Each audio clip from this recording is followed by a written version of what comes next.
Friends எல்லாருக்கும் வணக்கம். நம்ம ஏபிசி மால்ட் செஞ்சுக்கலாம். இது வந்து ரொம்ப சத்தானது, குழந்தைங்களுக்கும் பெரியவங்களுக்கும் கொடுக்கலாம். நான் வந்து தோல் கழுவிட்டு துடைச்சிட்டு தோல் சீவி வச்சுருக்கேன். இப்போ வந்து ஒரு ஆப்பிளை துருவிருக்கேன். அதே போல் நீங்களும் துருவிக்கிங்க. மூணையும் துருவிக்கிட்டு அதுக்கப்புறம் நாம் வந்து வெயிலில் காய வைக்கணும். நல்லா தின் லேயராக தட்டில் தாம்பாள தட்டில் வச்சு காய வைக்கணும். காஞ்ச பிறகு 2 நாள் நல்லா காஞ்ச பிறகு நம்ம மிக்சியில் அரைச்சிக்கலாம். நம்ம ஆப்பிள், கேரட்டு, பீட்ரூட்டு 3ஐயும் மாடியில் காய வச்சுக்கலாம். ஃப்ரெண்ட்ஸ், நம்ம மாடியில் காய வச்சுருந்தோம். நல்லா காஞ்சிருச்சு.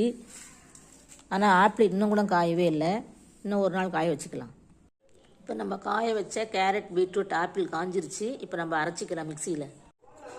ஃப்ரெண்ட்ஸ், நம்மளோட ஆப்பிள், கேரட்டு மாடியில் காய வச்சுருந்தோம். இப்போ அரைச்சிக்க போகிறோம். 100 கிராம் தான் இருக்குது மொத்தம். நம்மளோட ஏபிசி மால்ட் தயாராகிடுச்சு.